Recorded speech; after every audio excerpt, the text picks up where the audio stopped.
여러분 안녕하세요. 날로 먹는 행정법의 김민재입니다. 오늘도 제 강의를 들으시는 많은 수강생 여러분들께 진심으로 감사 말씀드립니다. 자, 여러분 오늘은 2022년도 국가직 9급 행정법 시험이었죠. 해설 강의를 하기 위해서 카메라를 켰습니다. 그동안 우리 시험을 준비하시고 또 실제 국가직을 보고 오신 우리 수험생 여러분들 정말 고생 많으셨고 이 국가직 시험에 대한 해설은 제가 이미 네이버 카페에 올려드렸기 때문에 그 내용을 참고해 주시고 바로 강의를 시작하도록 하겠습니다. 자, 1번입니다. 신뢰보호 원칙에 대한 설명으로 옳지 않은 것을 구하라고 했습니다. 신뢰보호 원칙 자체는 우리가 파이널 모의고사에서도 워낙 많이 봤기 때문에 이 문제를 딱 봤을 때 좀 자신감이 들었을 것 같다는 생각이 들어요. 자, 1번. 건축주와 그로부터 건축 설계를 위임받은 건축사가, 그죠? 건축주가 있고, 건축주는 이제 건물을 지으려고 하는 주인입니다. 그리고 그 주인이 직접 건축을 하진 않고 보통 이제 맡기잖아요. 그게 바로 건축 설계를 위임받은 건축사가 있어요. 이 두 사람이 관계 법령에서 정하고 있는 건축 한계선에 제한이 있다는 사실을 간과 안채, 과실로 이제 좀 잃어버렸다기보다는 실수를 했다는 거죠. 그렇게 건축 설계를 하고 이를 토대로 건축물의 신축 및 증축 허가를 받았다고 합니다. 그때 그 신축 및 증축 허가가 정당하다고 신뢰한 때에는 귀책 사유가 있다라고 해가지고 실제로 이 신뢰보호 원칙에서 그것을 신뢰하게 된 그 기준이 있죠. 그렇죠? 여기서 귀책 사유를 누가 가지고 있냐? 그렇죠? 귀책 사유가 없이 신뢰가 발생해야지 신뢰보호 원칙을 적용할 수 있는데 그 귀책 사유를 가지고 있는 것은 상대방뿐만 아니라 그로부터 신청 행위를 위임받은 수임인까지. 앞의 예에서는 상대방이 누구예요? 건축주가 되는 거고 위임받은 사람이 바로 건축사가 되는 거겠죠. 근데 여기서 귀책 사유는 한 사람만 보는 게 아니라 두 사람 모두, 상대방뿐만 아니라 그로부터 신청 행위를 위임받은 수임인까지 모두 기준으로 귀책 사유가 있다면 그때는 신뢰보호 원칙을 적용할 수가 없다. 귀책 사유가 존재한다. 이렇게 보신다고 보면 되고, 제가 사실 이 논점을 많이 봤기 때문에 바로 넘어가도록 하겠습니다. 자, 두 번째, 행정청이 상대방에게 장차 어떤 처분을 하겠다고 공적 견해 표명을 하였더라도 그 후에 그 전제로 된 사실이 법률적 상태가 변경되었다면, 이게 뭐예요? 사정 변경이 되었다면 그와 같은 공적 견해 표명은 효력을 잃게 된다라고 해가지고 사실 이 지문도 정말 많이 봤습니다. 그렇죠? 1, 2번 지문 같은 경우는 특별히 설명이 필요 없을 만큼 많이 봤던 지문이었어요. 3번, 수강 신청 후에 징계 요건을 완화하는 학칙 개정이 이루어지고 이어 시험이 실시되어서 그 개정된 학칙에 따라서 대학이 성적 불량 학생들에게 그 불량을 이유로 징계 처분을 했다고 합니다. 이는 이른바 부진정 소급표에 관한 것으로서 특별한 사정이 없는 한 위법이라고 할 수 없다라고 해서 사실 이 지문은 되게 문제를 좀 논점을 잘 찝어준 문제입니다. 실제 시험에서는 이렇게 부진정 소급표라고 말을 안 해주고 위법이냐 아니냐를 물어보는 경우가 되게 많거든요. 근데 여기서는 아주 친절하게 부진정 소급표에 관한 것으로서라는 힌트를 줬는데, 그럼 과연 이게 부진정 소급표에 해당하는지 아니면 진정 소급표에 해당하는지를 판단만 할 줄 알았다면 쉽게 풀 수 있는 문제였죠. 보시면 우리가 이 예 자체는 우리가 수업 시간에 따로 하진 않았습니다. 하지만 이 부진정 소급표가 뭔지 개념을 알고 있었다라면 특별히 어렵지 않게 맞출 수가 있었죠. 우리가 부진정 소급표 같은 경우는 어떤 거예요? 제가 가지고 왔습니다. 쉽게 말하면 아직 완성되고 있지 않는 계속 진행 중인 사실 등의 새로운 법령을 적용하는 것은 원칙적으로 가능하다. 이게 바로 부진정 소급표였죠. 진정 소급표 같은 경우는 이미 끝난 사실에 대해서 새로운 법령을 적용하면 안 된다라는 게 논점이었다면 그 반대라고 했습니다. 자, 그러면 이 앞에 이 사례 같은 경우는 우리가 대학교를 가보면 수강 신청을 먼저 하고 그 다음 몇 개월 동안 이제 강의를 듣고 중간고사, 기말고사를 보죠. 근데 수강 신청을 하고 그 수강 신청 이후에 아직 시험을 보진 않은 그 사이에 관련 규정이 바뀐 거죠. 즉 아직 완벽히 어떤 게 끝나지 않고 진행 중에 관련 법령이라든가 규정들이 바뀐 거예요. 즉 부진정 소급표에 해당하는 거죠. 그럼 부진정 소급표 같은 경우는 원칙적으로 소급 적용이 가능하기 때문에 대학에서 옛날 같으면 이제 C 등급이나 뭐 D 등급을 맞았을 때는 징계를 받는다라고 했다면 이제 뭐 B-만 받아도 징계가 된다라는 게 이제 수강 신청 직후에 개정이 됐다고 봅시다. 학칙이. 그랬을 때 실제 이제 C를 맞게 된 학생이 나중에 징계를 받은 거죠. 그랬을 때 아니 작년까지만 해도 B-는 징계를 안 받았는데 중간에 갑자기 바뀌어버리면 되겠냐라고 주장을 해봤자 이거는 부진정 소급표이기 때문에 어떻게 된다? 원칙상 소급 적용이 가능하다. 그렇기 때문에 이건 위법이다 아니다? 위법하지 않다라고 되는 거죠. 하지만 예외적으로 개정 전 법령의 존속에 대한 국민의 신뢰와 그 관련 규정을 믿었던 학생들의 신뢰와 또 개정된 학칙에 적용된 관한 학교의 공익상 요구 사이에 이익 형량을 했을 때 학생들의 신뢰가 더 보호 가치가 있다고 생각할 때에는 예외적으로 소급 적용이 안 되는 것까지 여러분들이 기억을 해 주시라는 차원에서 제가 가져왔고요. 여기서는 방금 본 것처럼 징계 처분을 한 것이라면 이는 이른바 부진정 소급표에 관한 것으로서 특별한 사정이 없나 위법이라고 할 수 없다라고 물어봤기 때문에 쉽게 답을 고를 수가 있었어요. 자, 마지막 4번.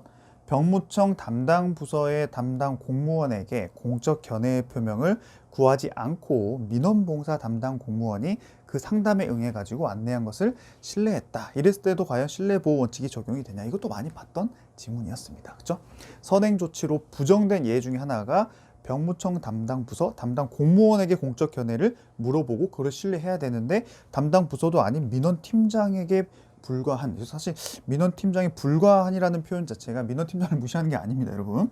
민원팀장은 이러한 공적 견해 표명을 할 직위가 아니고 또 담당 부서자가 아니기 때문에 이런 표현을 한 거예요.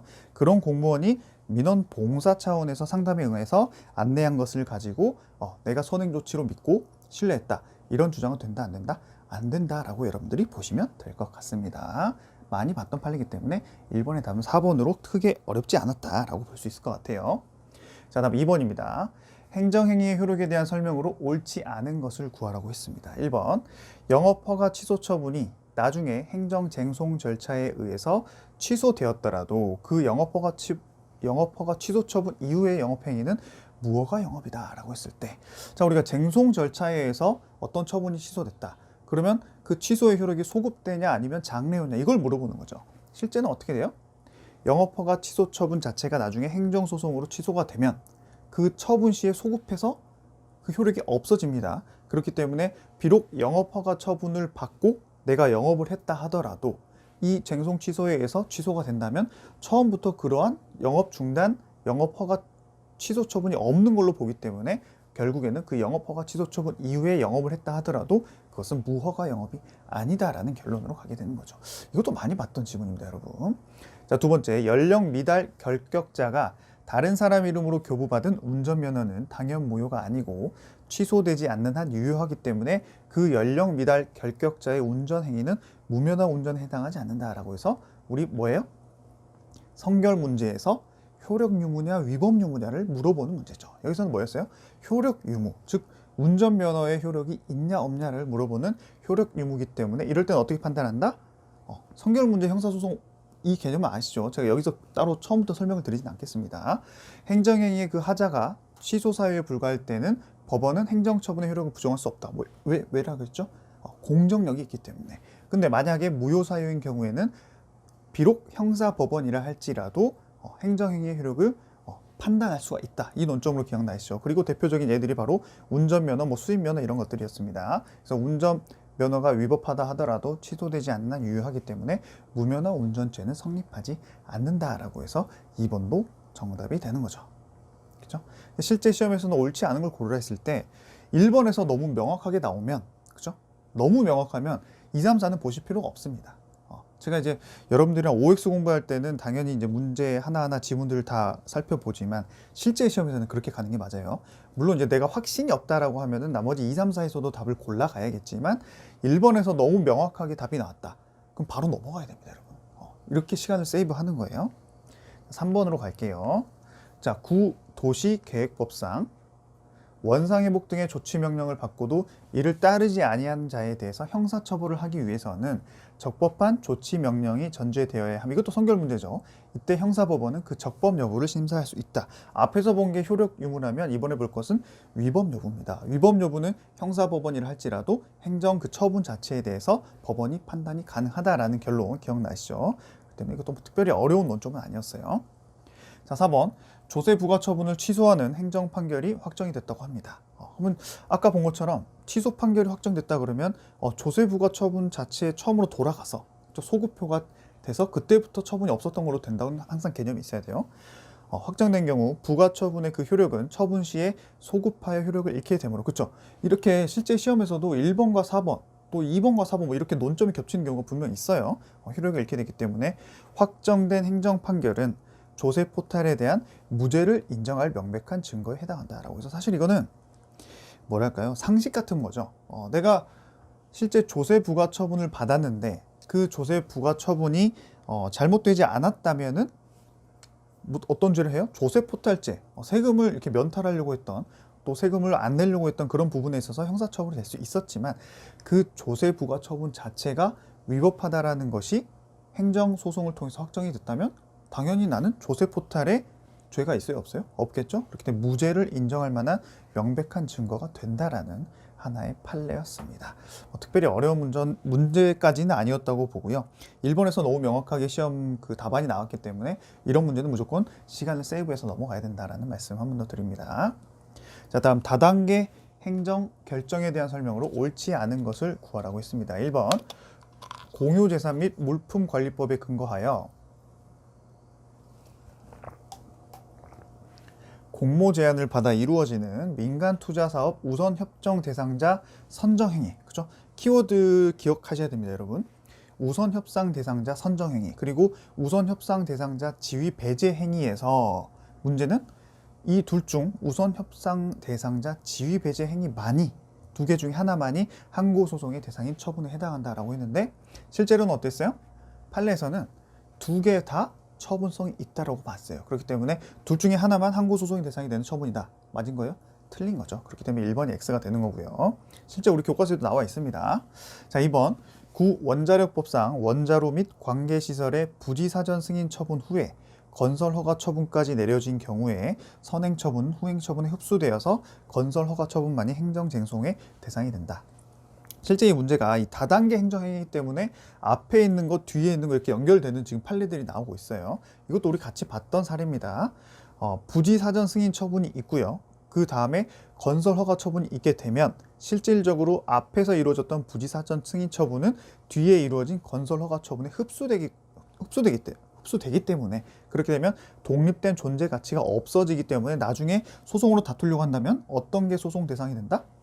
뒤에 있는 건설 허가 처분만이 소송의 대상이 된다라는 결론. 이것도 많이 봤던 판례입니다, 여러분. 어려운 문제는 아니었어요. 이것도 마찬가지. 옳지 않은 거 고르라 했는데 1번에서 답이 나와버렸습니다. 그죠? 저도 이제 실제로 그 시험장에서 예전에 실제 시험을 봤을 때 이런 문제가 나왔을 때 너무 기분이 좋죠. 명확하게 아는 판례가 1번에서 정답이 나왔다. 근데 이제 물론 불안합니다. 저도 불안하고 수험생이면 누구나 불안하기 때문에 그래도 2, 3, 4번을 많이 보는 경우가 있어요. 물론 이제 확실하지 않으면 2, 3, 4 봐야 됩니다. 확실하지도 않는데 내가 1번에서 답이라고 골라 넘어가 버리면 그건 2, 3, 4에서 내가 더 명확하게 알 수 있었던 정답이 있었음에도 불구하고 틀리게 되는 거기 때문에 여러분들이 확실하게 안다면, 뭐 1번이 꼭 아니어도 상관없습니다. 2번에서도 확실하게 안다. 바로 넘어가야 됩니다. 아시겠죠? 계속 강조하고 있어요. 다음 3번. 공정거래위원회가 부당한 공동행위를 한 사업자에게 과징금 부과처분을 한 다음에 다시 자진신고를 한 그 사람에게 과징금 감면 처분을 해줬다고 합니다. 역시나 다단계죠. 그죠? 그랬을 때 선행처분은 후행처분에 흡수가 되어서 소멸하기 때문에 선행처분의 취소를 구하는 손은 부적법하다라고 해서 맞는 말입니다. 근데 가끔 제가 이 판례를 설명드리면 선생님 이거 처음에 어떤 처분을 했다가 깎아줬잖아요. 그러면 이제 깎이면 원래 거, 늘면 뒤에 거라고 해서 깎이면 앞에 거를 소송 대상으로 해야 되는 거 아닌가요? 라고 물어보는 수험생분들이 간혹 있을 것 같아서 제가 가져왔습니다. 여러분, 여기서 말하는 깎이면 원래 거, 늘면 뒤에 거의 그 경정처분은 처음에 세금 같은 거를 먼저 처분을 했다가 이의신청을 해가지고 누가 세금을 내야 될 민원인이 이거 세금 잘못했다, 이의신청한다, 다시 계산해달라고 해서 다시 계산을 했더니 그러네, 뭐 1억 낼 거를 8천만 원으로 바꾸겠습니다라는 그런 감액 경정 처분을 했을 때 깎이면 올레께 소송의 대상이 되고 늘면 뒤에 게 되는 겁니다. 앞에서 봤던 이 과징금 처분 같은 경우는 내가 여기서 말하는 공정거래위원회에서 자진신고자예요. 부당한 공동행위를 했던 자진신고자인데 어떤 과징금을 받았다가 저 깎아주셔야죠 이렇게 이의신청을 한 게 아니라 공정거래위원회가 관련 규정에 의해서 자진신고자 같은 경우는 깎아줄 수 있는 그 규정 자체가 있습니다. 그 규정에 근거해서 일단 처분을 먼저 한 뒤에 선행 처분했죠. 다시 그 자진신고자가 요청한 게 아닙니다. 자진신고자 등에 대한 사건을 자체적으로 분리를 해가지고 자체적으로 알아서 실제 납부해야 될 깎여진 과징금 총액을 결정했다면, 그럼 실질적으로 봤을 때 아까랑은 다르죠. 깎이면 올해 거 늘면 뒤에 거랑 달라요. 그리고 당사자 입장에서 봤을 때도 내가 1억을 냈었어야 되는데 과징금으로, 나중에 당연히 관련 규정에 의해서 실제로 사건도 분리가 됐고 내가 나중에 받았던 후행처분으로 8천만 원의 과징금을 내게 됐다면, 그럼 내가 만약에 8천만 원에 대한 과징금 가지고도 불복하고 싶다. 그럼 소송 대상을 당연히 뭐로 해야겠어요? 8천만 원 가지고 해야겠죠. 왜냐하면 여기서 말하는 것처럼 선행처분은 후행처분에 흡수돼서 이제 없어졌기 때문이죠. 그렇죠? 그렇기 때문에 이 과징금에서 자진신고자 등에 대한 사건 분리 후에 이렇게 후행처분을 한 거랑 아까 말했던 감액 경정처분이랑은 여러분들이 확실하게 구분을 해 주시라는 말씀에서 제가 교과서 322쪽에 있는 거 가져왔습니다. 잘 기억하시고요. 4번입니다. 자동차 운송사업 양도 양수 인가 신청에 대해서 행정청이 내인가를 했다고 합니다. 자, 내인가가 포인트죠. 그렇죠? 우리 내인가와 관련된 확약 관련된 그 페이지가 기억이 나야 돼요. 내인가를 한 다음에 그 본 인가 신청이 있음에도 본 인가에 대한 판단을 하지 않은 채 기존에 있던 내인가를 취소했다면 다시 본인가에 대하여 별도로 처분을 한다는 사정이 보이지 않는 한 내인가 취소는 행정처분에 해당한다. 그것도 어떤 처분? 거부처분에 해당한다라는 판례로 정말 많이 봤던, 그죠? 이 판례고요. 우리 교과서 134쪽 보시면 같이 봤던 방금 그 문구가 그대로 나와 있습니다. 실제로 이제 확약 부분에서 이 내인가 부분을 같이 봤던 거 기억하시면 될 것 같고요. 17년도에도 나왔던 문제이기 때문에 뭐 특별히 어렵지 않게 여러분들이 공부를 열심히 하셨다면 맞출 수 있었던 문제였다라고 보시면 될 것 같습니다. 자, 1, 2, 3번까지는 뭐 특별히 어려운 문제가 없었다고 보이고요. 4번 갑니다. 행정행위 하자에 대한 설명으로 옳지 않은 것을 구하라고 했어요. 1번, 이미 불가쟁령이 발생한 보충력 편입 처분의 하자가 있다고 하더라도 그것이 당연무효인 사유가 아닌 한 공익근무요원 소집 처분에 승계되는 것은 아니다라고 해서 우리 이것도 파이널 모의고사에서 정말 많이 봤던 판례이기 때문에 바로 넘어갑니다, 여러분. 그리고 우리가 그 하자의 승계가 되냐 안 되냐 그 부분 있죠. 승계 부정되는 게 대표적인 게 뭐예요? 이유가 뭐예요?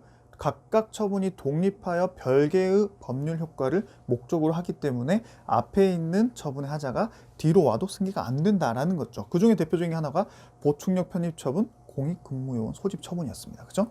이게 1번이었고요.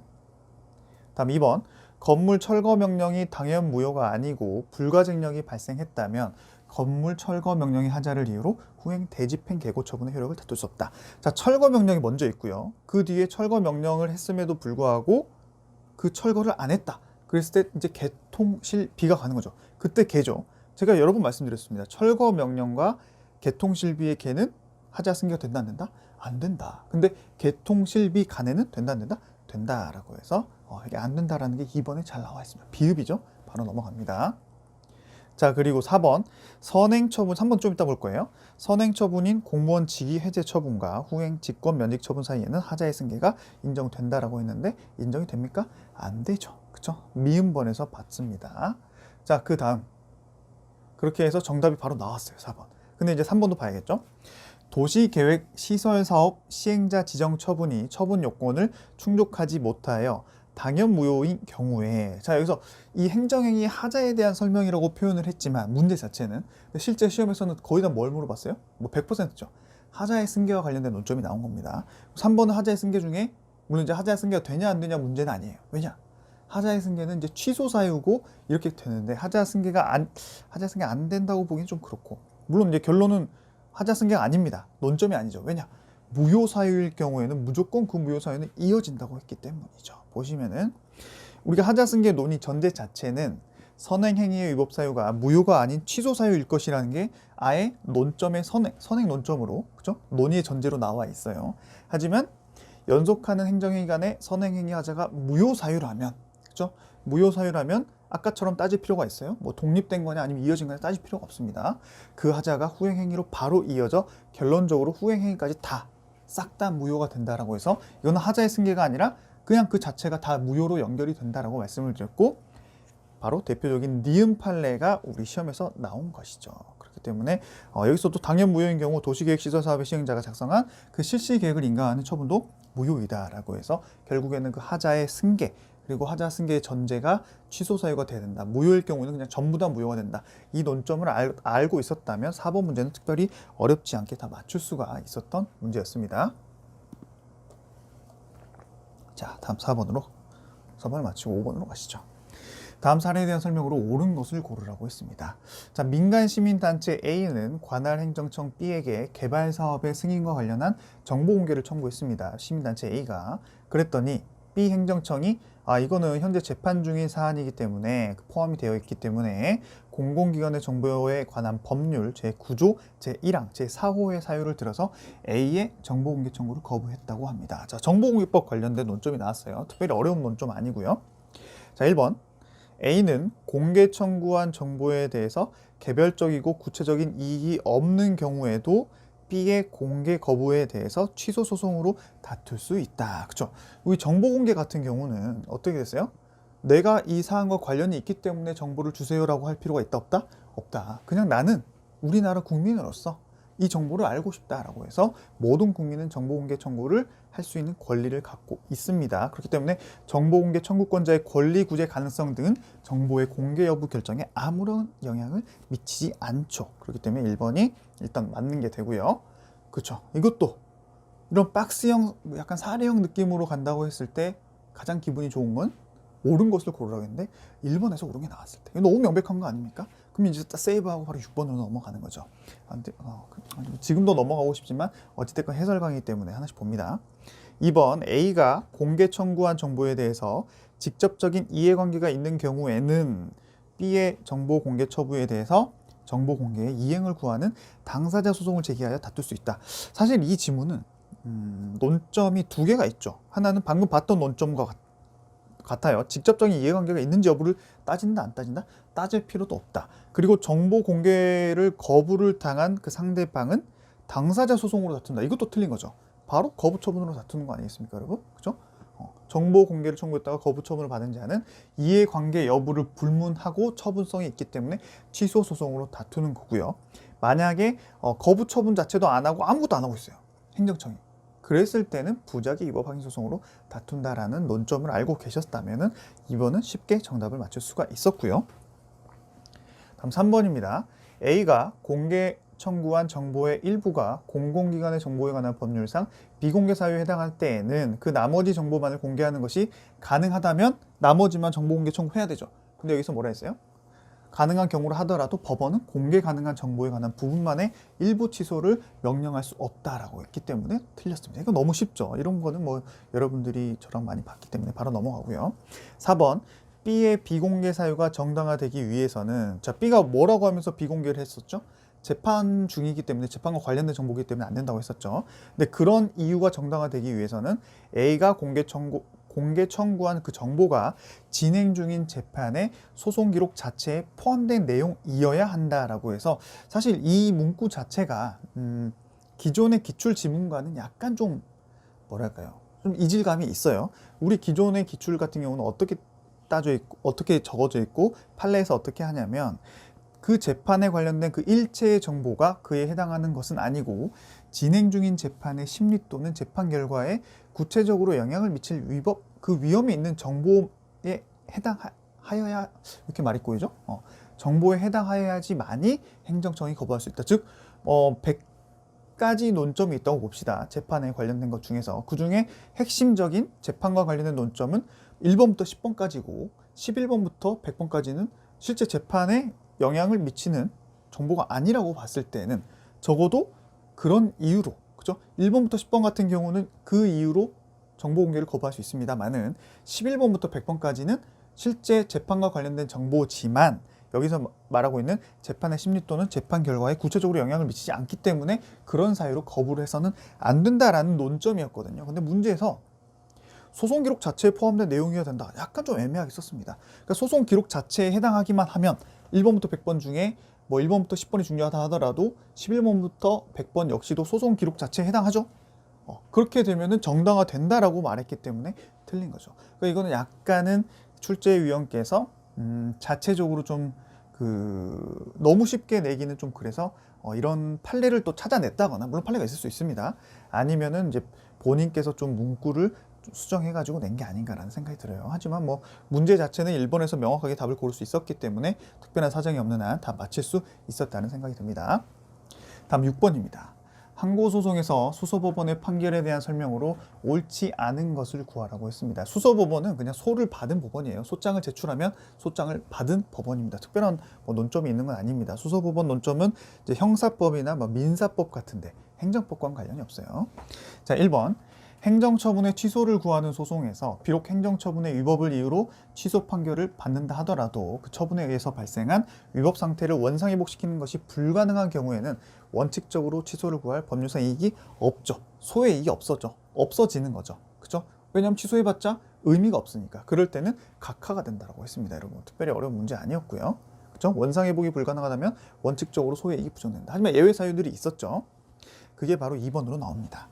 해임처분 취소 소송에서 그죠? 그 계속 중에 임기가 이미 만료가 돼가지고 해임 처분이 취소가 되더라도 다시 그 해임이 안 됐을 때로 돌아갈 수가 있다 없다? 없다. 왜냐하면 임기가 만료됐기 때문에. 하지만 그 취소로 해임 처분 일부터 그 임기 만료일까지 월급 보수를 받을 수 있는 이익이 있다면 이때는 소의 이익이 있다라고 했습니다. 정말 많이 봤던 판례들입니다. 그죠? 바로 넘어갑니다. 3번. 관할청이 농지법상의 이행강제금 부과처분을 하면서 재결청에 행정심판을 청구하거나 관할행정법원에 행정소송을 할 수 있다고 잘못 안내한 경우 행정법원의 항고소송 재판 관할이 생긴다. 자, 이 오고지 불고지 규정과 관련된 논점이 하나 있고요. 이행강제금과 관련돼 있어서 불복 방법, 그죠? 이게 두 가지 논점이 들어가 있습니다. 실제로는 오고지 불고지 논점을 잘 알고 있어서 풀었을 때 훨씬 더 빨리 답을 찾을 수가 있었어요. 왜냐하면 우리가 잘못 알려준 오고지, 또 안 알려준 불고지 관련된 논점은 행정심판에서나 행정청이 그렇게 잘못 알려줬을 때 뭔가 그 하자가 치유되지 그게 행정소송으로까지 넘어가진 않았기 때문에 여기서 행정법원에 행정소송할 수 있다고 잘못 안내해준 오고지가 있다 하더라도 소송 관련해서 재판 권한이 생긴다? 생기지 않는다. 이것만 알고 계셔도 되고요. 좀 더 공부를 심도 있게 했다고 볼까요? 뭐 그렇다고 무조건 뭐 공부를 잘하는 건 아닙니다만은 이행강제금의 권리구제를 엮어서도 답을 푸신 분들이 계신다면 그분들은 좀 더 공부를 또 많이 했다고 보긴 좀 그런데 어찌됐건 뭐 답을 고르시면 하면 됩니다만은 이행강제금의 권리구제는 개별법의 특별한 그 규정, 즉 권리를 구제받을 수 있는 불복 방법에 대한 규정이 있다면 없다면 나눠진다고 했죠. 개별법에 특별 규정이 있다면 그거는 처분성이 없어서 그 규정대로 불복하면 됩니다. 하지만 개별법에 그런 불복 방법이 따로 있지 않다. 그럴 때는 처분성이 있기 때문에 항고소송으로 다툴 수 있다라고 여러 번 말씀드렸어요. 근데 이 농지법 같은 경우는 어떻게 돼 있어요? 비송사건 절차법에 따른 재판 절차가 적용된다고 개별법에 권리 구제 방법이 규정이 따로 있습니다. 그렇기 때문에 설령 관할청이 이 법률 규정을 자기들이 잘못 보고 저희들이 지금 농지법에 의해서 이행 강제금을 부과할 건데요. 혹시 불복하시고 싶으시면은 법원에다가 행정소송 하세요라고 잘못 안내했다 하더라도 법원에서 갑자기 관할이 생긴다 안 생긴다? 안 생긴다. 그죠? 왜냐하면 이런 행정청이 잘못 알려준 것과 관련 개별법의 규정을 비교했을 때 누가 더 상위 법령이라 할 수 있습니까? 상위 규정? 당연히 국회의원이 정해놓은 개별법의 규정이겠죠. 그 개별법의 규정을 넘어서 행정청이 이런 법원에 일반 행정법원에 관할을 부여할 수 있다. 이건 말도 안 되는 겁니다. 그렇기 때문에 3번은 X가 되는 거고요. 4번 행정소송법 제19조에서 말하는 재결 자체의 고유한 위법이란 원처분에는 없고 재결에만 있는 재결청의 권한 또는 구성의 위법, 재결청의 절차나 형식의 위법, 내용의 위법을 뜻한다라고 해서 이거는 아주 기본적인 그죠? 아주 기본적인 지문을 물어본 거기 때문에 설명이 필요가 없다라고 볼 수 있습니다. 자, 넘어가죠. 자, 7번입니다. 7번이 약간 좀 난이도가 있다라고 저는 판단을 했어요. 행정법 관계에 대한 설명으로 옳지 않은 것을 구하라고 했는데 1번 군인연금법상 급여를 받으려고 하는 사람이 국방부 장관에게 급여 지급을 청구했습니다. 근데 거부가 됐어요. 그랬을 때 곧바로 국가를 상대로 당사자 소송을 통해서 급여의 지급을 요구할 수 있냐. 우리 그 교과서를 보시면은 380페이지에 이 판례가 있긴 있습니다. 하지만 이 판례에서도 두 가지 논점이 나오는데요. 한번 살펴보시죠. 먼저 이 군인연금법과 관련된 그 법과 관련 규정에 의해서 퇴역연금, 퇴직연금 똑같습니다. 앞에서 말하는 그렇죠? 급여 지급, 이게 이제 그 군인연금법 관련된 퇴역연금이라 보시면 되는데, 먼저 청구를 하겠죠. 지금까지는 안 받아왔으니까. 그랬을 때 국방부 장관이 그러네요, 퇴역연금 받으실 권리가 있네요 라고 하면서 퇴역연금을 지급해 주거나 아니면 안 해주거나 이런 결정을 먼저 할 겁니다. 근데 국방부 장관이 그 결정을 먼저 함으로써 비로소 구체적인 권리가 발생해요. 그렇기 때문에 그 국방부 장관에게 그 권리의 인정을 청구해서 그 국방부 장관이 인정 청구를 거부한다거나 청구의 일부만을 인정하는 처분을 했다면, 그 처분을 대상으로 뭘 해야 된다? 당사자 소송이 아니라 항고 소송을 제기해서 내가 그 구체적인 그게 먼저예요. 그렇죠? 그 다음에 내가 이제 항고 소송을 통해서 혹은 이미 국방부 장관에게 인정을 받아가지고 내가 돈을 받을 수 있는 권리가 있었고, 돈을 받아오다가, 그죠? 돈을 받아오다가 뭐 관련 규정이 바뀐 거나 해가지고 100만 원을 받는 거를 80만 원으로 깎였어요. 그랬을 때는 당사자 소송으로 그 깎인 거에 대해서 다툴 수가 있습니다. 그 두 가지 프로세스를 여러분들 반드시 기억을 해 주셔야 돼요. 우리 교과서에서는 후자가 나와 있습니다. 이 전자 같은 경우는 사실 이 논점 자체가 그렇게 중요하진 않았는데, 어찌됐건 이 출제위원은 그 앞에 거를 시험을 낸 거예요. 실제로는 뒤에 게 시험에 자주 나왔었거든요. 그렇기 때문에 이제는 어찌됐건 최신 기출이 됐기 때문에 여러분들은 두 가지 다 기억을 해 주셔야 되고요. 그렇기 때문에 1번에서 제 교과서에 이렇게 나와 있습니다. 퇴직연금을 받아오던 중, 이미 받아왔다면 국방부 장관이 그 권리를 인정함으로써 구체적인 권리가 발생한 사람이에요. 그 이후에 군인보수법 및 보수 규정에 의해서 금액이 변경됐다면 당사자 소송으로 다투지만, 아직 국방부 장관으로부터 구체적 권리를 받지 못했다, 아까처럼 거부 처분을 당했다거나 100만 원 주라 했는데 80만 원밖에 안 주고 이랬을 때는 그 국방부 장관의 결정 자체를 처분으로 봐서 항고 소송으로 먼저 다툰 다음에 그 뒤에 이런 일이 발생하면 이렇게 다투라, 이렇게 여러분들이 기억을 해 주셔야 됩니다. 그렇게 해서 1번은 틀린 게 됩니다. 그렇죠? 곧바로 국가를 상대로 당사자 소송으로 급여의 지급을 청구할 수 있다. 이거 틀린 거예요.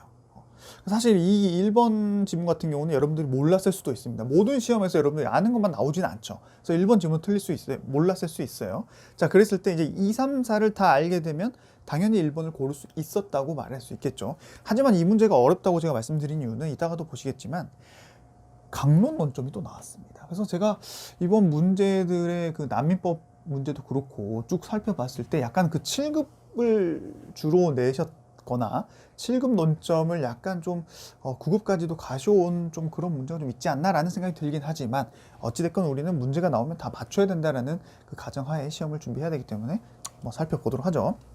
자, 이번 법무사가 사무원을 채용할 때 소속 지방 법무사회로부터 승인을 받아야 될 의무는 공법상 의무다. 이것도 쉬운 거였잖아요. 그죠? 우리 최신, 제가 작년도 같은 경우는 최신 그 판례로 이걸 설명해 드렸고요. 그리고 올해 이제 지금 여러분들이 보시고 계시는 교과서에는 그거를 집어넣어 놨습니다. 그래서 법무사와 관련해서 소속 지방 법무사회가 관련된 채용 승인 거부 조치, 그쵸? 거부 조치 또는 채용 승인 취소 조치는 처분에 해당하기 때문에 소송이 대상이 되고, 당연히 처분에 해당한다는 것은 공법상 의무를 이행한다는 걸로 보면 됩니다. 소속 지방 그 법무사회가. 그렇기 때문에 2번은 특별히 어렵지 않았고요.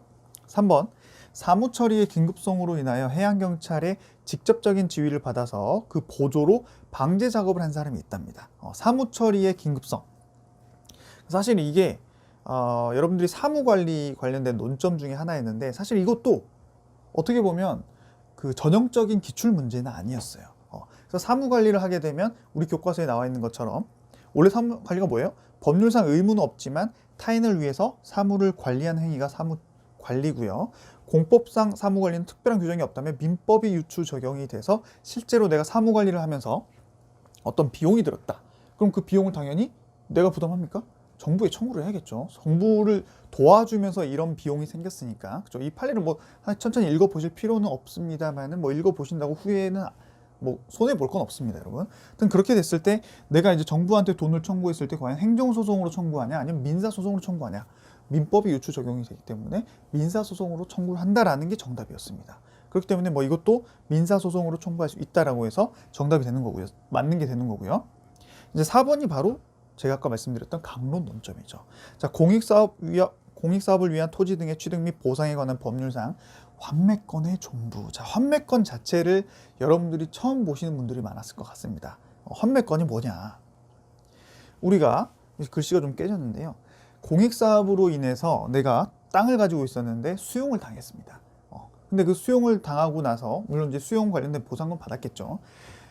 몇 년이 지났는데 그 공익사업이 엎어졌어요. 더 이상 그 지역에 공익사업을 하지 않게 됐습니다. 자, 그러면 내가 수용을 당하면서 충분한 보상을 받아서 내가 더 이상 이 땅에 미련을 갖지 않으면 상관없겠지만 억울하게 수용이 됐었고 그 보상금도 충분히 다 받지 못했다. 근데 나중에 알고 보니까 그 공익사업이 엎어졌다네요. 그랬을 때는 환매권이라 그래서 내가 환매권 행사를 하게 되면 다시 받았던 돈을 국가에게 주고 그 땅을 다시 내가 가져올 수 있습니다. 이거는 법에서 정해진 환매권으로서 내가 주장을 하면 그렇게 형성을 하고 말을 하면 그 즉시 무조건 그렇게 형성이 되는 거예요. 그게 바로 환매권입니다. 공익사업의 폐지 변경 또는 그 밖의 사유로 취득한 토지의 전부 또는 일부가 필요 없게 됐다면, 공익사업이 엎어졌다면 원래 소유자가 매도하였거나 수용당한 그 땅을 다시 매수할 수 있는 권리다라고 해서 강론에서 나와 있는 논점인데, 결론은 그겁니다. 이러한 환매권을 내가 가지고 있냐, 존부에 관한 확인을 구하는 소송 또는 환매 금액의 증감, 내가 환매권을 행사하는데 그 금액을 올린다거나 낮추는 그런 소송을 구하는 것은 민사소송으로 다퉈야 된다라고 해서 그 논점이 여기서 나와버렸습니다. 여러분. 그래서 사실 이 논점은 우리 총론에서는 나와서는 안 될 논점이라고 보는데 상당히 좀 억울한 논점이라고 볼 수 있어요. 억울한 지문이다라는 생각이 들고요. 근데 뭐 혹시 모르니까 여러분들은 이제 암기하십시오. 저랑 같이 공부를 했으니까. 그래서 실제로는 이제 환매권 존부에 관한 확인 소송 또는 환매 금액의 증감 소송. 그러니까 여러분들이 지금까지 보상금 증감 소송이 형식적 당사자 소송이라고 알고 계셨기 때문에 이 문제가 약간 헷갈릴 수 있다는 생각이 제가 들었었거든요. 근데 환매권과 보상금 증감 또 완전 다릅니다. 방금 환매권이 뭔지 공부하셨잖아요. 그렇죠? 그렇기 때문에 그 두 개는 구분하셔야 되고, 여기서 뭐 혹시 시험에 안 나오겠지만 나온다면 환민 이렇게 외우십시오. 여러분, 환매권 관련된 소송은 민사소송이다. 환민 아시겠죠? 자, 그렇게 해서 실제 이제 7번 문제가 상당히 어려운 문제라고 볼 수 있죠. 그렇죠? 여러분들이 이제 기출 문제를 열심히 공부해도 이런 논점들이 나오게 되면은 어쩔 수 없이 틀리게 되는 문제들이 있고요. 하지만 7번 문제 말고 이따가도 뭐 그 난민법 관련 문제도 그렇게 난민법 몰라도 풀 수는 있었어요. 그 지문 몰라도. 그렇기 때문에 7번 말고는 제가 봤을 때는 우리 날먹행 공부를 열심히 하셨다면 다 맞출 수가 있었다라고 보시면 될 것 같다라는 생각이 들고요. 실제로 우리가 행정소송에서 방금 그 토지보상 관련된 불복은 어떻게 다툰다라는 거는 303페이지 나와 있죠. 항고소송으로 다툰다. 뭐가 문제가 됐을 때 수용재결이 문제가 됐을 때 뭐 이런 문제들은 논점들은 제가 여러분들에게 혹시 기억을 한 번 더 환기시키라는 차원에서 가져왔기 때문에 잘 기억하시고요. 보상금 증감소송은 형식적 당사자 소송으로서 피고가 누가 된다 이런 게 이제 중요하다라는 거죠. 환매권 존부와는 좀 다른 논점이기 때문에 환민, 그리고 이거는 보상금은 형식적 당사자 소송, 보상금 증감 잘 기억하시라는 차원에서 가져왔습니다. 자, 그렇게 해서 이제 8번으로 넘어가도록 하겠습니다. 행정법규의 양벌 규정에 대한 설명으로 옳지 않은 것을 구하라고 했습니다. 양벌 규정, 사실 양벌 규정도 우리 같이 많이 봤기 때문에 여러분들이 특별히 어려운 논점은 아니었어요. 1번, 양벌 규정은 행위자에 대한 처벌 규정인과 동시에 그 위반 행위의 이익 귀속 주체인 영업주에 대한 처벌 규정이다. 사실 이런 건 뭐 볼 필요도 없는 정의 규정이죠. 2번, 종업원의 범죄 성립이나 처벌이 영업주 처벌의 전제 조건이 되는 것도 아니라고 했죠. 반드시 종업원이 처벌돼야지만이 영업주가 처벌된다고 했어요? 아니라고 했습니다. 그게 바로 2번 논점이었어요. 그렇게 해서 1번, 2번 넘어가고요. 3번, 법인 대표자의 법규 위반 행위에 대한 법인의 책임은 법인 자신의 법규 위반 행위로 평가될 수 있는 행위에 대한 법인의 직접적인 본인 책임이다라는 또 쉬운 부분이었습니다. 사실 1번과 3번 자체가 뭐 특별히 구분할 필요도 없는 논점이었는데 굳이 이렇게 구분해서 문제가 나왔고요.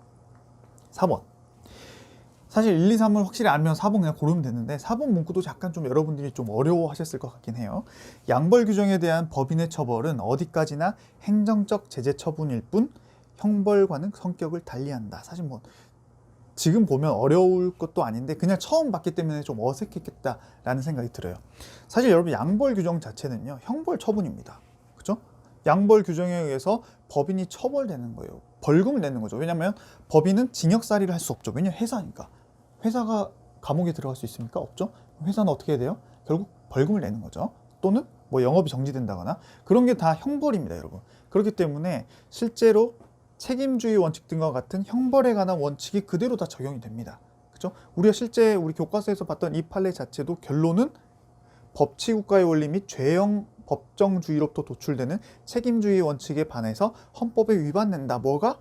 종업원 등 그 결과에 따른 뭐 여러 가지 따지지도 않고 무조건 그 회사를 처벌하는 규정 자체가 있다면, 그런 양벌 규정이 있다면 그것은 형벌과 관련돼 있어서 책임주의 원칙에 반하기 때문에 이런 거는 헌법에 반한다. 이 자체가 결국에는 양벌 규정이 형벌과 관련되어 있고 또 형벌이기 때문에 그 형벌과 관련된 원칙들이 그대로 적용이 된다라는 거거든요. 근데 여기서 보시면 형벌과는 성격을 달리한다라고 했기 때문에 완전 틀린 겁니다. 그렇죠? 그렇기 때문에 이제 이 지문이 어쨌든 최신 기출이 한번 됐기 때문에 제가 내년도 뭐 OX나 이런 거에 다 집어넣겠지만 일단 여러분 지방직 준비하시면서 이런 지문이 나온다면 바로 맞춰 주셔야 된다는 거 한 번 더 강조드립니다. 자, 9번. 과징금 부과 처분에 대한 설명으로 옳지 않는 것을 고르라고 했어요. 자, 1번. 독점 규정 및 공정 거래에 관한 법률상의 과징금은 법이 규정한 범위 내에서 그 부과 처분 당시까지 부과관청이 확인한 사실 기초로 일의적으로 확정을 지어야 할 것이지 나중에 부과금 산정 기준이 되는 새로운 자료가 나왔다고 해서 새로운 부과처분을 또 할 수 있는 것은 아니다 라고 해가지고 우리가 어떤 부과처분을 할 때요, 뭐 과징금이 대표적으로 나와 있지만 행정공무원이 그 시기, 예를 들면 5월 1일 날 기준으로 뭐 과징금 부과처분을 한다고 합시다. 그럼 5월 1일까지 있었던 부당한 어떤 사실관계들을 정리해가지고 그때 기준으로 확정적으로 과징금 부과처분을 해야지, 혹시 5월 3일이나 5일 정도 돼가지고 제가 못 봤던 기존에 잘못된 행위가 나타나면 뭐 발견하게 되면 그때 부과처분 또 할 겁니다 라는 식으로 부과처분이 가능하다? 가능하지 않다. 우리가 행정조사도 그렇게 하면 안 된다 했잖아요.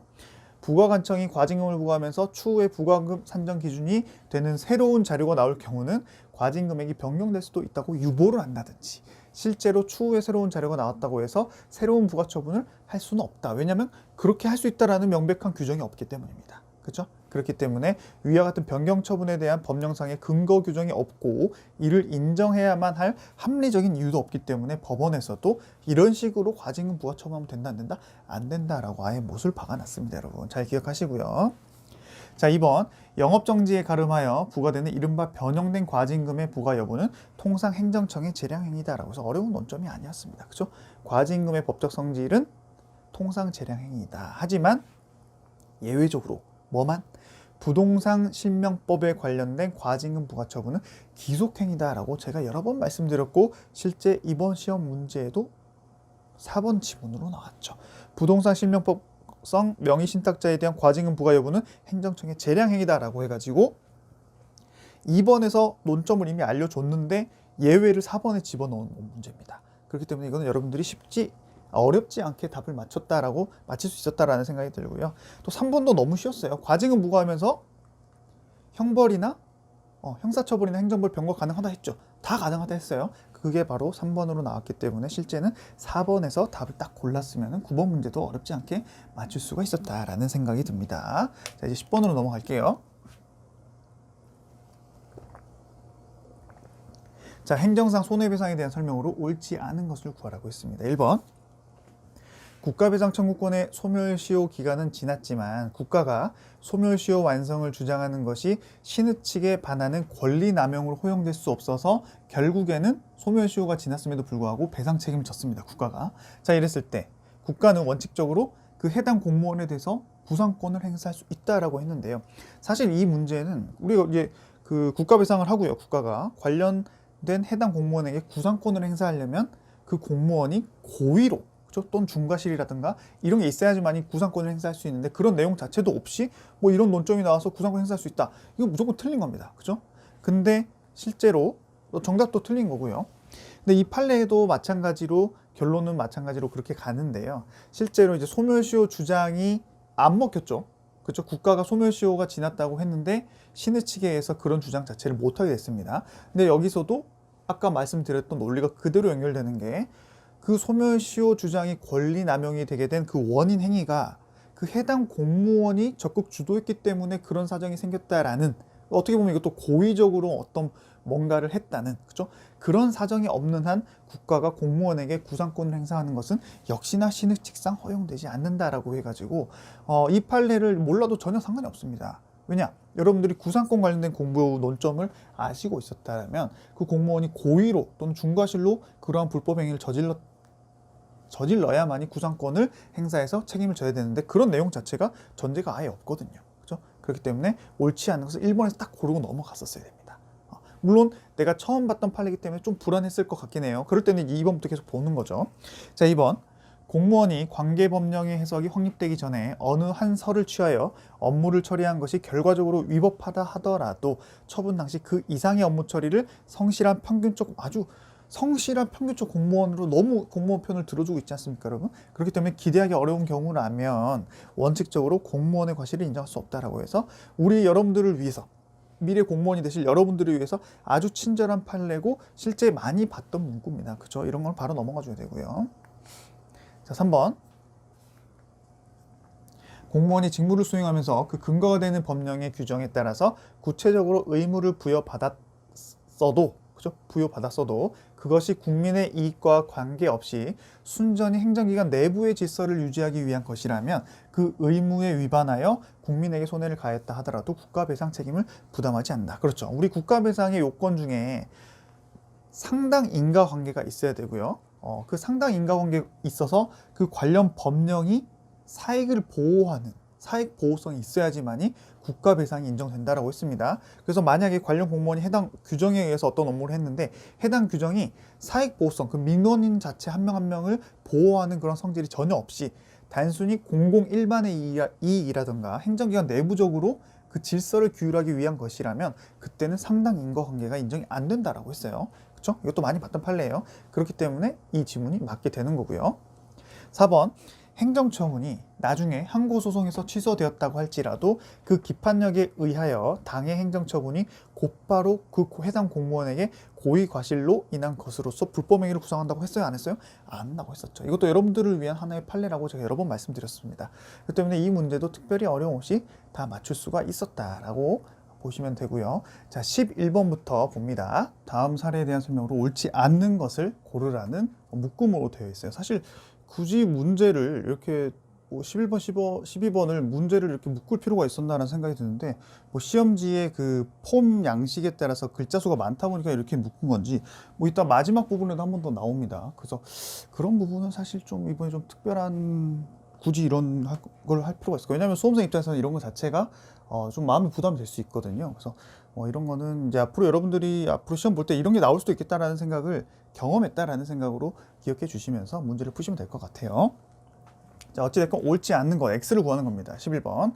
건축주 갑은 도시 소유자 을과 매매 계약을 체결했고요.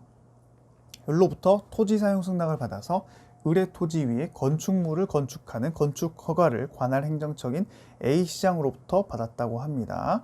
자, 그렇게 되면은 매매 계약서에 의하면 갑이 매수인인데요. 잔금을 기일 내에 지급하지 못하면 즉시 매매 계약이 해제될 수 있고, 이 경우 토지 사용 승낙서는 효력을 잃게 되며 갑은 건축 허가를 포기, 철회하기로 갑과 을 간의 약정이 있다고 합니다. 을은 갑이 잔금을 기일 내에 지급하지 않자 갑과의 매매 계약을 해제했다라고 해서 결국에는 이런 약속을 못 지키기 때문에 이런 문제가 생겼겠죠. 자, 1번부터 봅니다. 착공에 앞서 갑의 귀책사유로 해당 토지를 사용할 권리를 상실한 경우 을이 매도인이 A시장에 대해서 기존의 건축 허가의 철회를 신청할 수 있다라고 해가지고, 그렇죠. 실제로 그 갑과 을이 매매 계약을 했는데 갑이 결국에는 잔금을 안 줬어요. 근데 잔금을 치르기로 했지만 그 전에 이미 토지 사용 승낙을 받아가지고 건축 허가를 받아가지고 잔금도 안 냈는데 토지 사용 승낙에 의한 건축 허가를 받았기 때문에 건축을 해버리면 실제 땅 주인 입장에서는 나중에 되돌리려면 엄청 머리가 아프겠죠. 그렇기 때문에 건축 허가의 존재로 말미암아 토지에 대한 소유권 행사에 지장을 받을 수 있는 토지 소유자로서는, 즉 매도인으로서는 그 건축 허가의 철회를 신청할 수 있는 권리가 있다라고 봐야겠죠. 그렇기 때문에 1번 지문이 맞는 거고요. 2번은 건축 허가는 대물적 성질을 갖는 것이기 때문에 행정청으로서는 그 허가를 할 때 건축주 또는 토지 소유자가 누구인지에 대해서는 형식적인 심사만 합니다. 라는 건데 이거 당연한 겁니다. 여러분 이게 어떻게 보면 이 건축 허가 자체가 그 수리를 요하지 않는 신고 중에 하나인 건축 신고와 비슷한 하나의 그 절차라고 보시면 돼요. 이 건축 허가 자체가 사람에 따라서 건축 허가를 내줍니까? 아니죠. 건축 허가는 어떤 땅 위에 건물을 짓고 그 건물을 짓기 위해서 필요한 물적인 그런 규정만 지키면은 건축 허가를 내줘야 될 거 아니에요? 근데 관련 공무원이 담당 공무원이 내가 초등학교 동창이 이번에 건축 허가를 신청했는데 평소에 나랑 사이가 안 좋았기 때문에 대인적으로 판단해가지고 건축 허가를 안 내줬다. 문제가 됩니까? 안 됩니까? 당연히 되겠죠. 그렇기 때문에 건축 허가는 대물적인 성질을 갖는 물건과 관련된 성질을 갖는 것이어서 행정청으로는 허가를 할 때 건축주 또는 토지 소유자가 누구인지를 따질 필요가 있다 없다? 없다. 하지만 형식적으로 심사는 하겠죠. 누구인지는 봐야 되니까. 그렇기 때문에 그 문구가 바로 이겁니다, 여러분. 그게 바로 2번 지문이다라고 보시면 됩니다. 그럼 3번. 아직 답이 안 나왔어요. A시장은 건축허가 당시 별다른 하자가 없었고 철회의 법적 근거가 없으므로 건축허가를 철회할 수 없다. 자, 이런 여러 가지 문제가 발생을 했는데 잔금을 치르지 않아서 매매 계약도 해지를 해서 뭐 자기들끼리 난리가 났는데 A시장이 건축허가를 내준 다음에 이제 그 매도인이 이거 건축허가 취소해달라 했는데 아니 근데 철회를 해드리고 싶은데 법적 근거가 없기 때문에 건축허가 철회가 안 돼요 라고 주장할 수 있을까요? 안 되죠. 왜냐? 처분청은 관련 법적 규정이 없다 하더라도 사정 변경이 생겼거나 중대한 공사 필요가 있다면 여기서 사정 변경이죠. 본인들끼리 그런 그 잔금을 안 치르는 여러 가지 민사적인 문제가 생겼기 때문에 이건 사정 변경에 해당합니다. 이럴 때에는 철회가 가능한 거겠죠. 그죠? 하지만 수익적 행정행위의 취소 철회에 있어서는 이게 이제 4번과 관련된 논점입니다, 여러분. 마음대로 철회를 할 수 있는 게 아니라 이미 수익적 행정행위를 했다면 그거를 나중에 철회할 때에는 공익과 사익을 비교해서 공익이 더 클 때만이 철회를 가능하다라는 논점까지 나와서 결국에는 3번은 틀리고 4번이 맞게 되는 문제였습니다. 뭐 특별히 어려운 논점은 아니었는데 꼭 일부 우리 수험생 여러분들이 이렇게 사례형으로 나오면 좀 어렵다는 생각을 항상 하시는 것 같아요. 하지만 제가 그 수업 시간에도 말씀드렸지만 사례형일수록 힌트가 많기 때문에 전혀 어렵게 볼 필요가 없다라고 한 번 더 말씀드립니다. 자, 12번 갑니다. 역시나 12번 옳지 않는 거 구하라고 했다는 거 기억하시고요. A시장은 학교용지 확보 등에 관한 특별법 관계 조항에 따라서 공동주택을 분양받은 갑을병정 등에게 각각 다른 시기에 학교용지 부담금을 부과했다고 합니다. 이후에 해당 조항에 대하여 법원의 위헌법률 심판 제청에 따라서 위 헌법재판소가 위헌 결정을 냈다고 합니다. 그때 갑을병정은 모두 위헌법률 심판 제청 신청을 하지 않는 사람들로 가정을 했습니다. 사실 이 논점 자체는 어떻게 뭐 헌법 관련된 논점일 수도 있는데 기존의 기출 논점 중에 자주 나오는 논점은 아니었습니다. 그래서 좀 당황했을 수 있지만 우리가 수업 시간에 배웠고 우리 이 다음 논점 이거 대법원의 위헌법률 소급의 입장 헌재의 위헌법률 소급의 입장 그래서 당동병일 기억나시죠? 이 논점만 알고 계셨으면 다 맞출 수가 있었던 논점입니다, 여러분. 자, 1번부터 볼게요. 갑이 부담금을 납부하였고 부담금 부과 처분에 불가쟁력이 발생한 상태라면 해당 조항이 위헌으로 결정되더라도 이미 납부한 부담금을 되돌려 받을 수 있을까요? 없을까요? 이 문제죠. 근데 결국 헌재에서 위헌 결정을 했다면 헌재 같은 경우는 어떻게 돼요? 원칙적으로 장래효입니다. 즉 위헌 결정이 오늘 났으면 오늘 이후부터 이 위헌 효력이 생기는 거지 오늘 이전에 있었던 처분 같은 경우는 다 유효한 적법한 처분으로 봐요. 그렇기 때문에 헌재 입장으로 보더라도 다시 그 돈을 돌려받을 수 있다 없다? 없다. 그럼 대법원 입장으로 보면 어떻게 돼요? 원래는 위헌 결정 이후에 제소된 모든 사건에 대해서 소급효가 미친다라고 봤죠. 그럼 위헌 결정 이후에 누구죠? 갑인가요? 갑이 소송을 제기했다면 그때는 소급효가 미치기 때문에 돈을 돌려받을 수 있을 것처럼 생각했을 수 있지만 예외적으로 뭐가 있어요?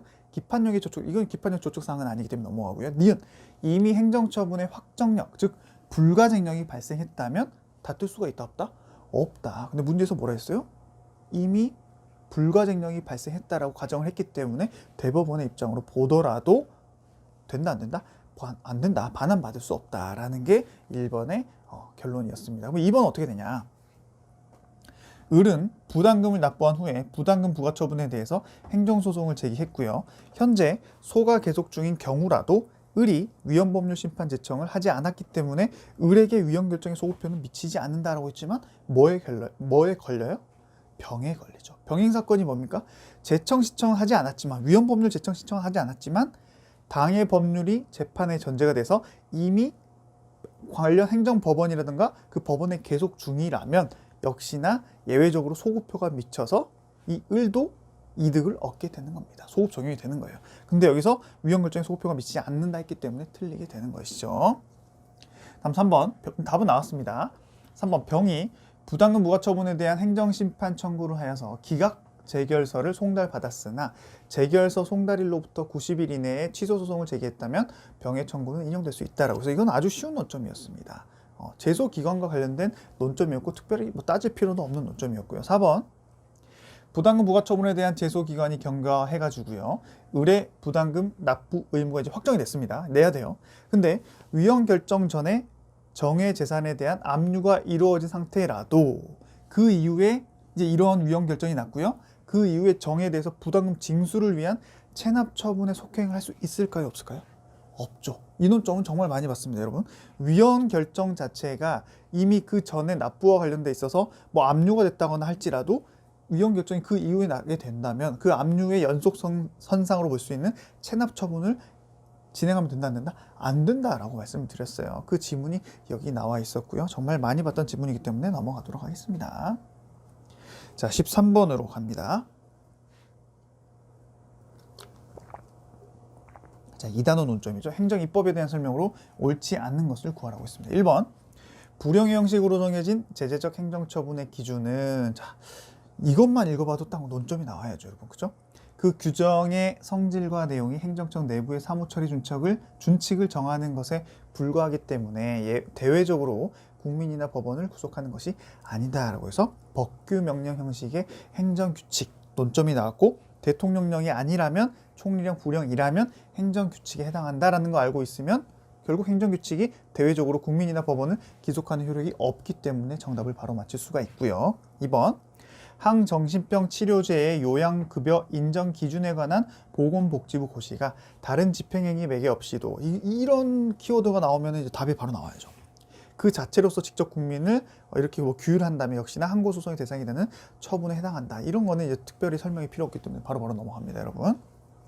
3번 법률의 위임에 의하여 효력을 갖는 법규 명령이 법 개정으로 위임의 근거가 없어지게 되더라도 효력을 상실하지 않는다. 이게 틀린 거죠. 우리 교과서에서도요, 근거 법령이 소멸하거나 근거 법령이 개정되는 경우에는 이제 위임을 받을 수 있는 상위 법령이 없어지거나 변경됐기 때문에 효력이 없어지는 게 원칙입니다. 물론 이제 집행명령 같은 경우는 좀 예외가 있지만 여기서는 집행명령을 물어보는 게 아니기 때문에 그런데도 불구하고 3번에서 효력을 상실하지 않는다 하기 때문에 이건 틀린 거죠.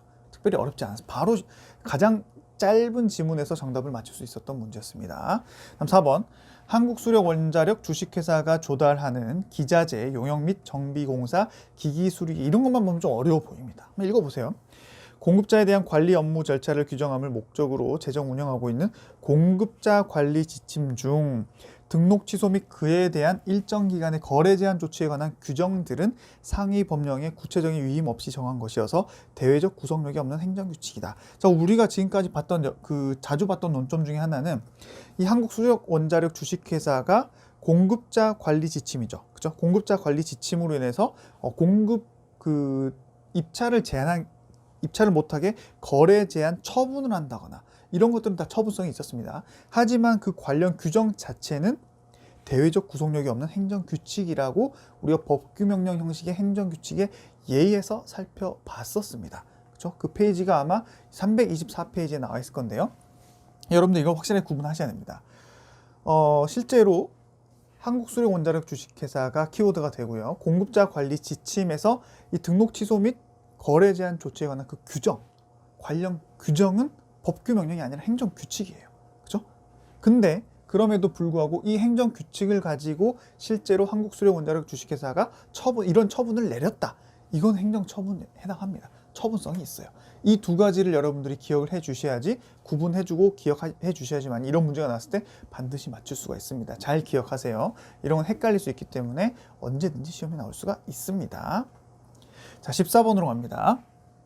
행정작용에 대한 설명으로 옳은 것을 고르라고 했습니다. 1번, 구체적인 계획을 입안함에 있어서 지침이 되거나 특정 사업의 기본 방향을 제시하는 내용의 행정계획.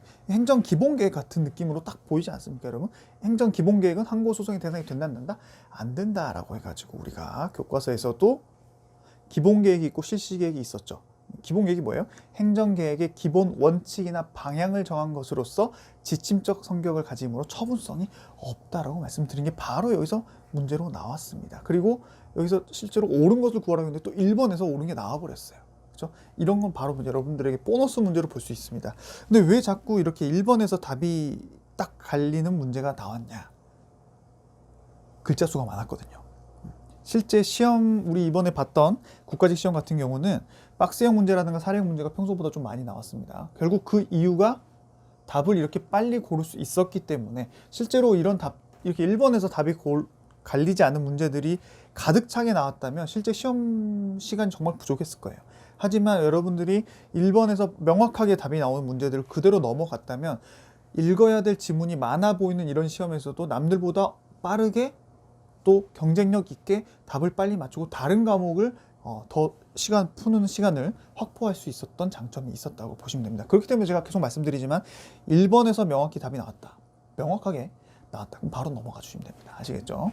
자, 2번, 공법상 계약이 법령 위반 등의 내용상 하자가 있는 경우에도 그 하자가 중대 명백한 것이 아니면 취소할 수 있는 하자에 불과하고 이에 대한 다툼은 당사자 소송에 의하여야 한다라고 했는데 뭐가 틀렸습니까?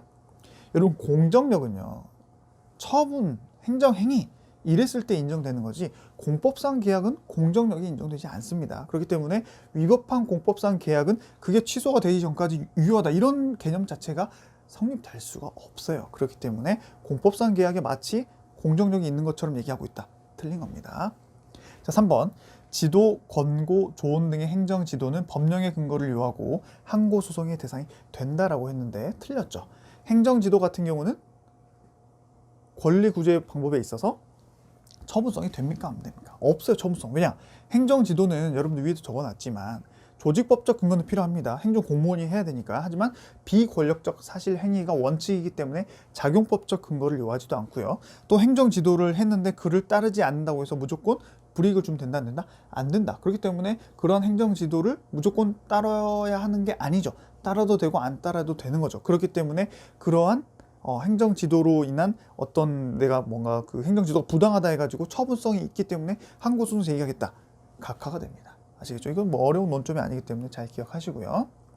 그래서 3번이 틀린 게 되고요. 4번, 국가를 당사자로 하는 계약에 관한 법률에 따라 국가가 당사자가 되는 이른바 공공계약에 관한 법적 분쟁은 뭘로 따라야 돼요? 민사로 가야죠. 행정법원이 아니라. 저 이건 여러 번에 봤기 때문에 바로 넘어가도록 하겠습니다. 법률 이름만 잘 기억하시면 됩니다. 다음 15번으로 갑니다.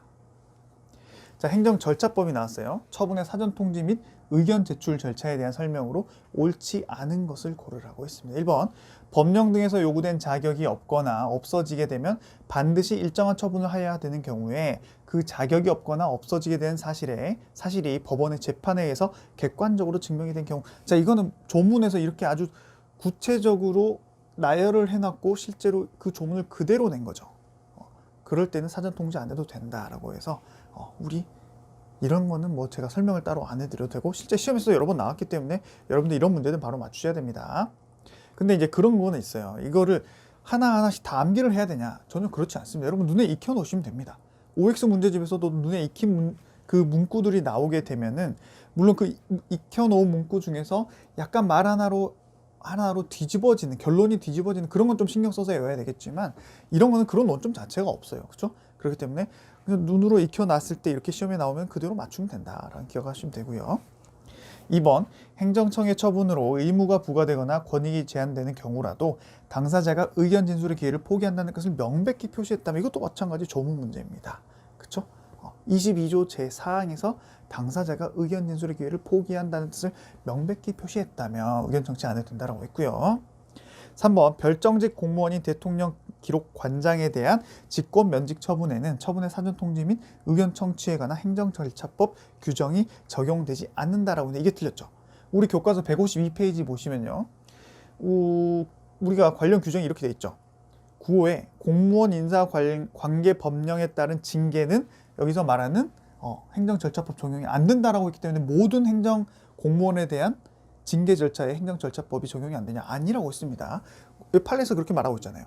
공무원 인사관계 법령에 의한 처분에 관한 전부의 행정절차법 적용이 배제되는 것이 아니라 성질상 행정절차가 거치지 성질상 행정절차를 거치기 곤란하거나 불필요하다고 인정되는 처분 또는 행정절차에 준하는 절차를 이미 거치도록 했다면 그때만 배제되는 것으로 봐야 되고, 역시나 이러한 법리는 공무원 인사관계 법령에 의한 처분에 해당하는 별정직 공무원에 대한 직권 면직 처분에도 마찬가지로 적용이 된다라고 했기 때문에 역시 마찬가지로 별정직 공무원이라 하더라도 이렇게 행정절차법 적용 무조건 배제하면 된다 안 된다? 안 된다라는 결론으로 가는 거죠. 그게 바로 여기 나와 있는 3번 지문이었습니다. 실제 우리 교과서에도 이렇게 나와 있어요. 그럴 때 3번이 X가 되는 거고요. 4번 대통령이 한국방송공사 KBS 사장을 해임하면서 사전 통지 절차를 거치지 않는 것은 당연히 위법하다라고 해서 KBS 사장도 역시나 사전 통지해야 된다라는 판례 여러 번 봤고 OX에서 봤습니다. 여러분 이런 거 바로바로 넘어갈게요. 자, 이제 16번입니다. 집중해 주시고요. 시간이 이제 1시간이 좀 넘어가고 있는데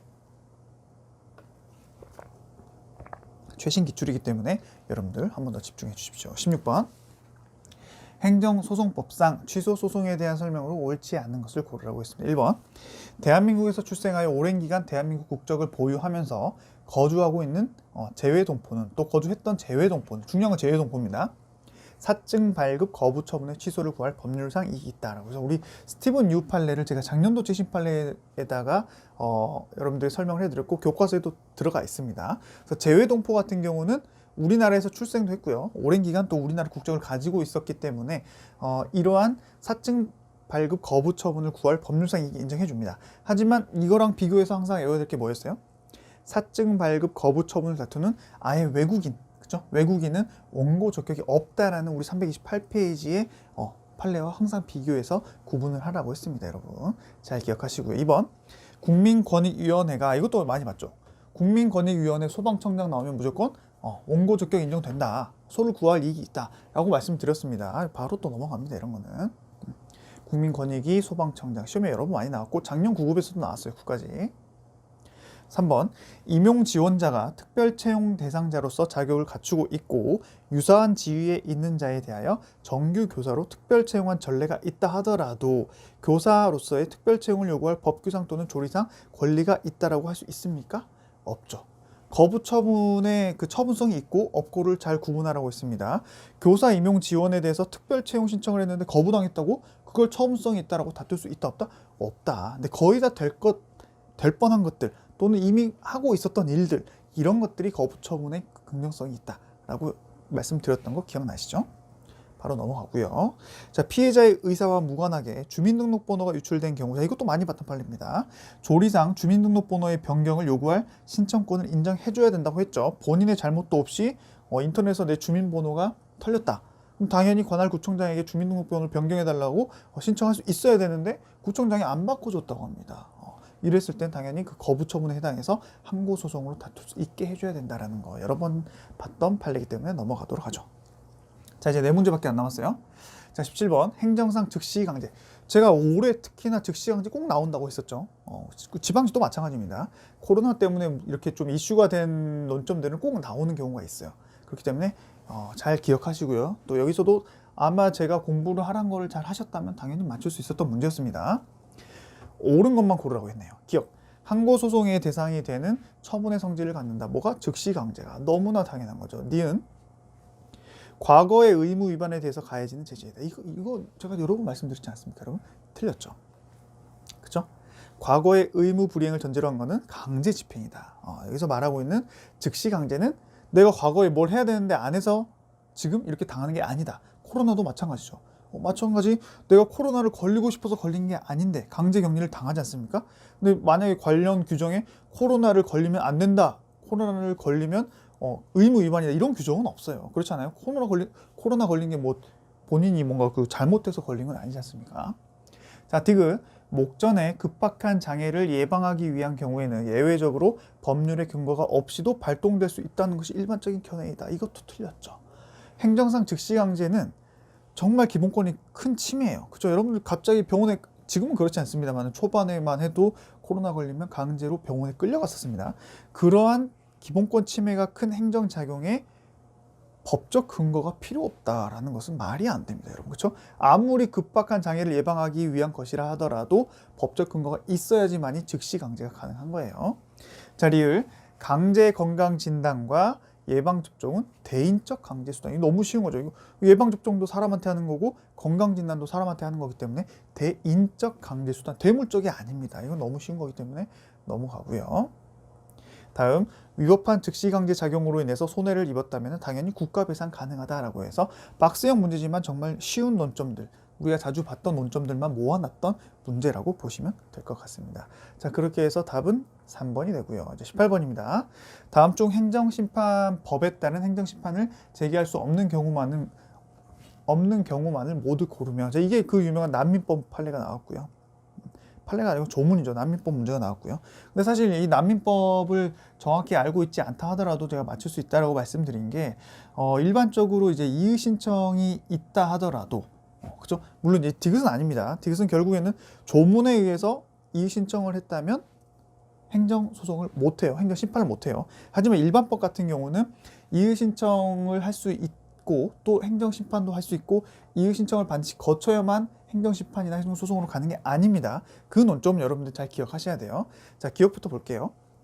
공공기관의 정보공개에 관한 법률상 정보공개와 관련한 공공기관의 비공개 결정에 대하여 이의 신청을 한 경우라고 했을 때 역시나 당연히 이의 신청을 하든 말든 상관없이 행정심판을 청구할 수 있죠. 특별한 여기 밑에서 보시면 아시겠지만 특별 행정심판을 거치는 게 아니라면, 왜냐면 가끔 이의 신청이라는 이유로 특별 행정심판에 해당하는 경우가 있거든요. 그게 니은인데 좀 이따 같이 볼게요.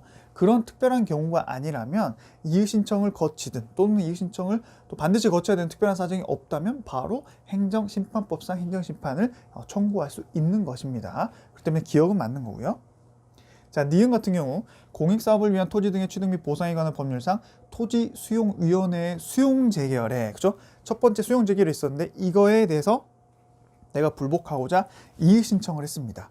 이거는, 그죠? 이 결과가 뭐예요? 이의 신청의 결과가 이의 재결입니다. 그럼 나중에 이 이의 재결에도 불복했을 때 행정소송으로 넘어가죠. 즉 여기서 말하는 이의 신청은 행정심판적인 성질을 갖는 거죠. 그래서 우리 공부했을 때 특별 행정심판에 해당한다라고 공부를 했습니다. 그죠? 여기서 말하는 토지수용위원회의 수용재결에 대해서 내가 이의 신청을 하게 되면은 그것은 이의 재결로서 행정심판의 결과라는 걸 받고, 이러한 이의 신청은 특별 행정심판의 성격을 갖고 있기 때문에 이 특별 행정심판을 거치고 또 한 번 더 행정심판법상 행정심판을 거칠 수 있다 없다? 없다. 이 결론은 여러분들이 잘 기억해 주셔야 돼요. 그렇기 때문에 니은은 X가 되는 거고요. 3번은 어쩔 수 없이 난민법상 조문에 이렇게 나와 있습니다. 어디 있죠? 난민법? 제가 디귿을 가져왔는데요. 난민법 21조에 보시면은 난민 불인정 결정을 받은 사람 또는 난민 인정이 취소되는 철회된 사람은 법무부 장관에 이의 신청을 할 수 있고요. 근데 이 이의 신청이 행정심판법상 이의 신청은 아닙니다.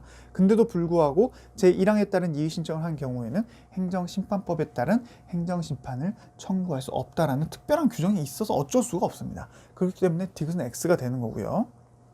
리을은 민원 처리에 관한 법률상 법정 민원에 대한 행정기관의 장애 거부 처분에 대해서 그 행정기관의 장에게 이의 신청을 했다 하더라도 이의 신청을 하면은 이런 특별한 규정에 의해서 행정심판법상 행정심판 거치지 못한다라는 규정이 없다면 당연히 행정심판법상 행정심판을 거칠 수 있고요. 또 우리가 민원 처리에 관한 법률에 이렇게 나와 있기도 합니다. 그죠? 제1항에 따른 이의 신청 여부와 관계없이 행정심판법에 따른 행정심판 또는 행정소송도 제기할 수 있다라는 조항이, 이게 이제 일반적인 조항이죠. 이건 좀 특별한 조항이고요. 그렇기 때문에 사실 이 디귿을 좀 헷갈린다 하더라도 그 보기에서 고를 수 있는 문제들이 있었기 때문에 1, 2, 3, 4에서 특별히 뭐 운이 따르지 않는다 하더라도 뭐 완전히 무조건 이거 모르면 무조건 틀리는 문제다 라고는 볼 수가 없었다라고 말씀을 드리고 싶어요.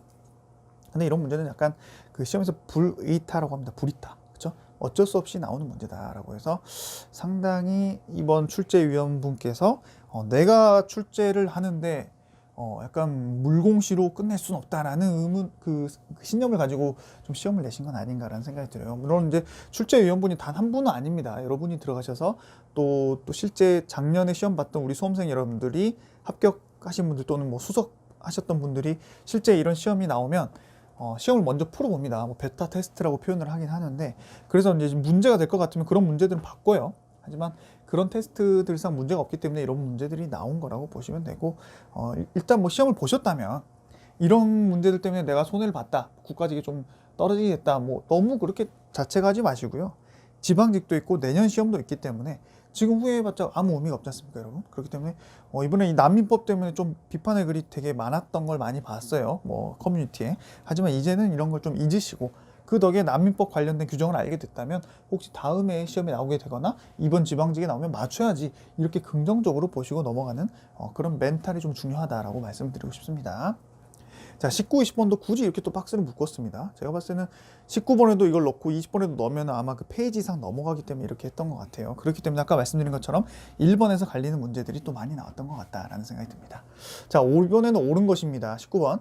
건설회사 A는 택지개발 사업을 위해서 관련 법령에 따른 절차를 거쳐가지고 갑 소유의 토지 등을 취득하고자 갑과 보상에 관한 협의를 했습니다. 하지만 협의가 안 됐겠죠. 그래서 문제가 됐겠죠. 그래서 이에 관할 지방 토지수용위원회에 재결을 신청해가지고 토지의 수용 및 보상금에 대한 수용 재결을 받았다고 합니다. 앞에 논점도 잘 기억하시면서 이어진다고 보실 수도 있을 것 같아요. 사실 이번에 토지 수용 관련된, 토지 보상 관련된 논점이 또 생각보다 많이 나왔어요.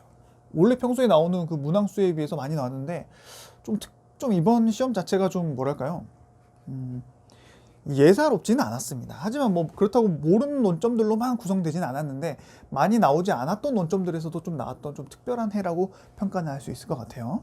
자, 1번. 갑이 수용 절차에 대하여 이의 신청을 제기하면 사업의 진행 및 토지의 수용 또는 사용을 정지시키는 효력이 있다라고 해서 이제 이게 바로 이의 신청, 이의 제기를 요구하는 건데, 그렇게 한다 하더라도 그 집행이 정지됩니까? 집행 정지 안 됩니다. 이의 신청을 한다거나 심판을 청구한다거나 소송을 제기한다고 해서 집행 정지가 되지 않는다고 말씀드렸어요. 그게 바로 집행 부정지 원칙 여러 번 봤던 논점이었습니다. 2번. 갑이 수용 자체를 다투는 경우에 관할 지방토지수용위원회를 상대로 수용 재결에 대하여 취소 소송을 제기할 수 있다라고 해가지고 역시 소송의 대상이 수용 재결이 되냐 이의 재결이 되냐라고 물어보는 논점이었고요. 여기서 우리는 원처분주의를 따지고 있기 때문에 수용 재결 자체가 소송의 대상이 된다라는 걸로 여러분들 기억하시면 어렵지 않은 문제였습니다. 자, 3번. 갑은 보상금 증액을 위해 A를 상대로 손실보상을 구하는 민사소송을 제기할 수 있다라고 해서 우리가 아까 손실보상, 보상금 증감 소송, 앞에서 봤던, 사실 그 올해 같은 경우는 약간 원래는 시험에서도 앞에 문제들에서 나왔던 그 논점들과 관련된 건 뒤에 질문들이나 문제들에서 원래 잘 다루진 않는데 좀 많이 나왔던 편이었던 것 같습니다. 그래서 사실 그 완성도로 따지면 약간 올해 국가직 행정법 시험은 완성도가 평소에 비해서 약간 좀 부족하지 않나라는 생각이 좀 들어요. 어찌됐건 보상금 증감에 관한 소송, 앞에서 본 것처럼 형식적 당사자 소송으로 다퉈야 되기 때문에 3번에서는 민사소송으로 다툰다. 틀렸습니다. 아까 환매권 관련된 것만 민사소송 잘 기억하세요. 자, 4번. 갑이 계속 거주하고 있는 건물과 토지의 인도를 거부할 경우에 행정대집행이 대상이 될 수 있다. 이거는 약간 좀 논점과 그 관련성이 떨어진 다른 논점을 착 집어넣습니다. 이거는 약간 이런 문제는 뭐 나쁘다고 표현은 하지 않고 오히려 약간 좀 좋은 문제라고 볼 수도 있겠죠. 왜냐면 이제 우리가 토지 보상 관련된 내용을 나오다가 갑자기 대집행이 들어갔지 않습니까? 그러면 우리가 보통 시험 문제 1, 2, 3번 다 그 이 토지 보상 관련된 거 나오다가 4번이 나오면 이것도 이거 관련된 논점이겠지라고 하면서 약간 좀 헷갈릴 수 있어요. 하지만 결국 대집행의 대상은 뭐가 돼야 돼요? 뭐가 돼야 돼요? 대체적 자기 의무인지를 따져봐야 돼요. 하지만 우리가 그 도시 공원 시설 점유자 매점 같은 데서 퇴거 및 명도 의무, 또 장례식장 사용 의무 위반, 이런 거는 다 대체적 자기 의무에 해당하지 않기 때문에 대집행이 안 된다는 거 기억나시죠? 그 문제와 관련된 논점이었기 때문에 4번도 X가 되고요. 실제 시험은 역시나 2번에서 답이 나왔기 때문에 특별히 시간을 많이 필요했던 문제는 아닙니다만은 여러분들이 좀 이런 거를 다 하나씩 읽어보면서 시간이 좀 부족했을 수도 있겠다라는 생각이 좀 들었던 회였다고 보시면 될 것 같습니다. 자, 마지막 20번입니다. A시장은 식품 접객 업주 갑에게 청소년 고용금지 업소에 청소년을 고용했다는 이유로 식품위생법령에 근거해서 영업정지 2개월의 처분에 가름하는 과징금 부과처분을 하였다고 합니다. 갑은 부과된 과징금을 납부했었어요. 근데 갑은 이후에 과징금 부과처분에 하자가 있음을 깨닫게 돼서 이걸로 이제 과징금 납부를 뭐 돌려받는다거나 아니면 과징금 그 처분을 취소하는 소송권 뭐 이런 식으로 나오겠죠. 1번 갑은 납부한 과징금을 돌려받기 위해서 관할 행정법원에 과징금을 반환을 구하는 당사자 소송을 제기할 수 있다. 자, 우리가 세금, 부가세 빼고는 국가한테 낸 그 관련된 세금이나 과징금을 돌려받고 싶다. 다 뭘로 다툰다? 민사소송으로 다툰다. 부가세만 부당해라 했죠? 답이 바로 여기서 또 나왔습니다. 그래서 1번이 X가 되는 거고요. 당사자 소송으로 다투는 게 아니에요. 자, 2번 A시장이 과징금 부과 처분을 함에 있어서 과징금 부과 통지서의 일부 기재가 누락이 되어가지고 이를 이유로 갑이 관할 행정법원에 과징금 부과 처분의 취소를 구하는 소송을 제기했어요. 그럴 때 A시장은 자기가 잘못한 이 취소 소송 그 누락된 부분에 대해서 취소 소송 절차가 종결되기 전까지 이를 보정했다고 합니다. 그랬을 때 하자가 치유될까요? 자, 하자의 치유 시기 언제까지 된다? 소송을 제기하기 전까지 하자가 치유돼야지만이 하자 치유가 인정이 된다. 그렇죠? 기억나시죠? 어려운 논점이 아니었습니다. 그렇기 때문에 이것도 틀린 거고요. 소송 중간에 제기하면 뭐합니까? 이미 소송하느라고 변호사한테 돈도 줬을 거고 또 이걸로 인해서 내가 피해도 많이 봤을 거 아니에요? 그렇기 때문에 소송에 이미 들어가 버리면 하자가 치유가 되지 않는다라고 보시면 돼요. 자, 3번 식품위생법이 이 청소년을 고용한 행위에 대해서 영업허가를 취소하거나 6개월 이내의 기간을 정하여 그 영업의 전부 또는 일부를 정지하거나 영업소를 폐쇄할 수 있다고 하면서 그 처분의 세부 기준은 총리령으로 위임했다고 합니다. 그죠? 법이 위임을 했는데 총리령으로 위임했고요. 그 위임한 내용 자체가 행정청이 어떤 처분을 내리는 그 기준을, 제재적 처분 기준을 정해놨어요. 그럼 뭘 봐야 돼요? 법규 명령 형식의 행정규칙 논점이 또 나온 겁니다. 자, 이랬을 때 총리령에서 정하고 있는 행정처분의 기준은 재판 규범이 되지 못한다. 자, 재판 규범이 되지 못한다는 거는 법규 명령의 성질을 가지고 있냐 가지고 있지 못하냐 이걸 물어보는 거거든요. 그렇기 때문에 그래서 법규 명령 형식의 행정규칙에서 결국에는 대통령령으로 위임한 게 아니라 총리령으로 위임을 했기 때문에 결국에는 행정규칙의 성질을 가지고 재판의 규범성이 없다. 이렇게 결론이 연결되는 겁니다. 그렇기 때문에 3번은 옳은 지문이 되는 것이죠. 4번 갑이 자신은 청소년을 고용한 적이 없다고 주장하면서 소송을 제기했어요. 근데 A시장이 갑자기 너 청소년 고용 안 했어? 그러면 대신에 그래도 너 나쁜 놈이야 라고 하면서 유통기한이 경과된 식품을 판매했잖아. 그렇기 때문에 너한테 과징금 처분한 거는 전혀 법적인 문제가 없어 라고 당당하게 주장할 수 있다 없다? 없다. 우리가 처분 사유의 추가 변경, 소송 중간에 처분 사유를 추가하거나 변경하려면 기본적인 사실관계 동일성이 있어야 되는데 청소년을 고용하면 안 되는데 고용했다는 그 사실과 유통기한이 경과한 식품을 팔았다는 사실이 기본적 사실관계가 동일합니까? 물론 잘못한 건 뭐 맞죠. 하지만 그래도 그 이유로 과징금을 부과했을 때 그 이유가 뭐였어요? 청소년을 고용하면 안 되는데 고용한 것과 유통기한이 경과된 식품 판매 사실과는 나쁨의 정도가 다르지 않습니까, 여러분? 그렇기 때문에 이런 거는 기본적 사실관계가 동일하지 않기 때문에 처분 사유를 소송 중간에 추가하거나 변경할 수 없다라고 봐서 X가 되는 겁니다. 자, 이렇게 해서 이제 국가직 시험이 마무리가 됐고요. 해설 강의가. 이번 시험을 돌이켜 보면 결국에는 멘탈 관리가 얼마나 중요한지, 특히 이 멘탈 관리가 시험을 준비하는 것도 당연히 중요하고 시험을 보는 그 당일날 제일 중요하죠. 시험을 보면서 너무 글자가 많다거나 또는 내가 평소에 많이 봐왔던 논점이 갑자기 좀 덜 나왔다거나 또 내가 많이 봤던 그 판례 문구들이 아닌 다른 문구들이 나왔다거나 이런 게 이제 멘탈 관리가 되는 거고요. 또 시험이 끝났음에도 불구하고 이런 시험을 봤을 때 또 나머지 시험 기간을 준비함에 있어서도 멘탈이 중요하죠. 왜냐? 국가직에서 내가 모르는 문제들이 많이 나와서 이제 불안하죠. 그럼 내가 지금까지 배웠던 공부가 잘못된 것인가? 내가 보고 있는 교재가 잘못된 것인가? 그 불안한 마음에 또 다른 교재를 찾아본다. 절대 그렇게 해서는 안 됩니다, 여러분. 그게 바로 멘탈 관리를 못하고 있다는 증거라고 보시면 돼요. 지금 이 강의를 보시고 계시면서 그런 생각을 지금도 가지고 계신다면 이제 시험이 진짜 얼마 안 남았습니다. 지금이라도 그 생각을 당장 접으시고 기존에 해왔던 방식대로 마무리를 하십시오. 그래야지만이 여러분들이 지방직 시험에서 국가직에서 만회하지 못했던 걸 훨씬 더 만회하면서 훨씬 더 좋은 점수를 맞으실 수가 있습니다. 결국에는 멘탈 관리도 하나의 그 시험 과목이다라고 계속 말씀드리고 있는 것처럼 여러분들이 뭐 고전 문구입니다만은 호랑이 굴에 들어가도 정신만 차리면 살 수 있다라는 그 마음으로, 유치하지만 그 마음으로 시험장에서도 그때도 말씀드렸죠. 이 시험을 준비하는 내가 지금까지 준비해온 그 시간과 노력과 내 땀들이 억울하지 않도록 나를 위한 시험이다. 내가 이 시험을 만점 받기 위해서 국가에서 큰 돈을 들어가면서 출제위원을 섭외했고 오늘 이 수많은 수험생들을 모아놨고 난 거기에서 빛이 나게끔 열심히 공부했고 빛이 나는 성적을 받기 위해서 오늘 이렇게 국가가 전부 다 준비해놨다라는 마음으로 자신감을 가지고 시험을 보라라는 말씀을 계속 드리고 있습니다.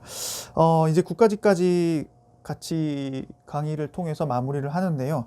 아마 작년에도 말씀드린 것처럼 이제 이 강의를 듣는 여러분들은, 우리 수험생 여러분들은 내년부터는 저를 볼 일이 없을 겁니다. 왜냐하면 이미 합격하셨을 거고 관련 공무원이 되셔서 이제 그 국가의 녹을 받으셔야 되는데 굳이 공무원 강의를 또 들으실 필요가 없지 않습니까?